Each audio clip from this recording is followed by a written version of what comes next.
Hey guys, welcome back. This is your host Phil from underKG.com, and today we're going to take a look on the Samsung Galaxy Note 9. So this is how it looks like as we've seen from the unboxing. It's almost identical with the Galaxy Note 8. Rather, the back is a little different with the new fingerprint scanner location and the new camera design that not a lot of people like. I don't really care about it since the colors are much nicer than the predecessor. It's also got chamfered edges on the four corners, making it look a little more angular, and the grip's a little worse. Also, this is quite heavy at 201 grams, although its very good weight balance makes it less bothersome than some of the others with similar weight. And just like other competitors, it also has IP68 weather protection. What you'll see the most out of your phone is of course the display, and it's a gorgeous panel. Just like other Samsung devices, the colors are accurate and brightness is superb. If you don't like the default mode, you can choose between AMOLED Cinema, AMOLED Photo, and Basic, or you can go into full screen color balance from cool to warm, or individual colors RGB, and which by the default the green tint is a bit too much to my eyes, so I had to reduce it almost halfway down to get the good balance, which is not the labor you should have to do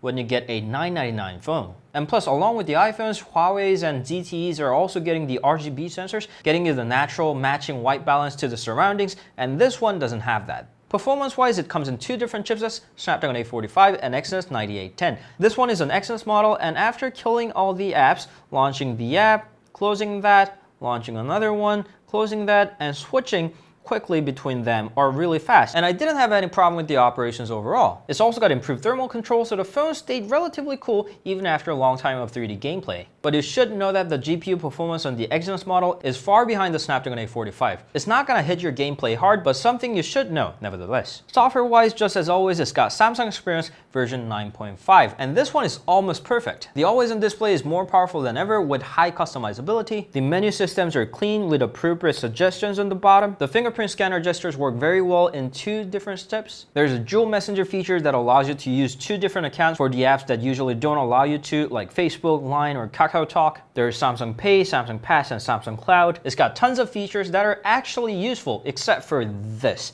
the Bixby button that you cannot switch for the other apps. For the initial software, they didn't even let you turn it off. And also, while there's a feature called Block Accidental Touches, which is gonna block the touchscreen input when it's in the bag or a pocket, but unfortunately it doesn't work with the always-on display, so my thigh ended up switching music back and forth in my pocket. But if you're getting a Note, you will be wondering about the S Pen. Just like the previous models, this also can recognize up to 4096 levels of pressure. There's that screen off memo that you can jot anything down and save in notes or stick it in always on display. But what if you're not much of a note taker or an artist? Luckily, they thought of that, and there's a neat translator feature that you can point any of the text on the screen and they're gonna translate it for you into different languages that you can choose from. There's a magnifier at the end of your pen tip and Smart Select that you can choose and extract text out of it, or extract an image out of it like that. But the biggest feature of this year is Bluetooth. It's got Bluetooth built inside this little pen, so you can tap and hold on that button to launch camera, tap twice to switch lenses,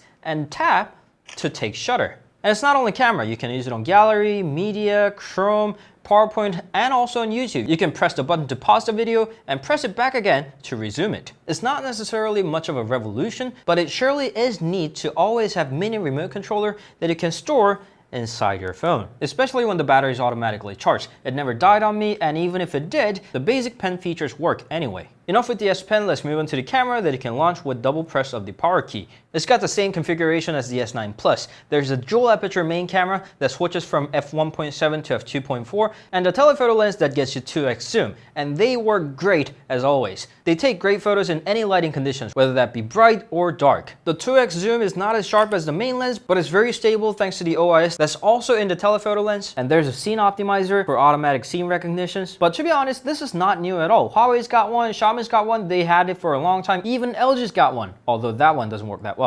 If there's one disappointment, why, that would be the live focus. Through the dual lens, it recognizes the depth and blurs out what's on the background. Firstly, it doesn't work that well. When it tells you what's wrong, like move farther away from the object, you're lucky. Most of the times it's gonna simply tell you that due to shooting conditions, the live focus doesn't work without telling you what exactly is wrong. And even when it works, the depth sensing algorithm is far behind Huawei, Xiaomi, or OnePlus, not to mention Apple. Super Slow-Mo now allows you to take up to 0.4 seconds of 960 frames per second video, but it's very hard to capture the right time, and the automatic mode still generally fails to capture what's happening. I like the fact that the selfie cam is bright at f1.7, but thanks to that, the depth is very shallow. It's fine when it's only you, but when it's a groupie, you can't get the focus on everyone. It's either the person holding the phone or it's the people in the background. And very interestingly, the selfie variant of the live focus, the selfie focus, works way better than the dual camera infused live focus, although this one only works with the faces. Enough with the camera, let's talk about the earphone jack on the bottom. Yes, there is the earphone jack and it's even on the bottom. The wired output quality is very nice, and you also get numbers of sound effects like Dolby Atmos, Auto Movie Music Voice,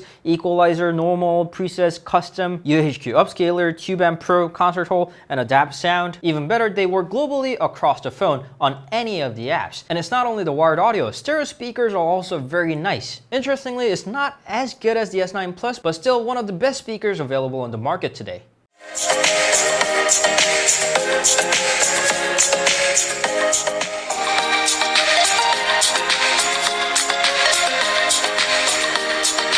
And what about the battery? It's got massive 4000 mAh of battery built inside, largest ever on the Galaxy Note series, and it gives you 6 to 6.5 hours of screen on time. I'm always on the LTE network, surf the web all the time, so most of you using Wi-Fi network more than I do will get even longer battery life than that. It's not the best amongst the flagships, but long enough to last through the entire day. However, charging speed is far from the best. It still relies on the older Quick Charge 2.0 technology along with the USB PD standard, but both of them are capped at 15 watts of output. And that gets you 34% for half an hour, 64% for an hour, and 2 hours for fully charging the phone. And now, combining all together, up to the conclusion. Samsung perfected most of the things, and this clearly is one of the best phones that you can get in the market today. Sure, it doesn't have the best camera, it doesn't have the best battery, it doesn't have all the innovative technologies built in, but they balanced it out very well. The few of my small number of complaints include weight, portrait mode, and perhaps the charging speed, which is way slower than Huawei, Oppo, and OnePlus. So if you're in the market for a new flagship smartphone today,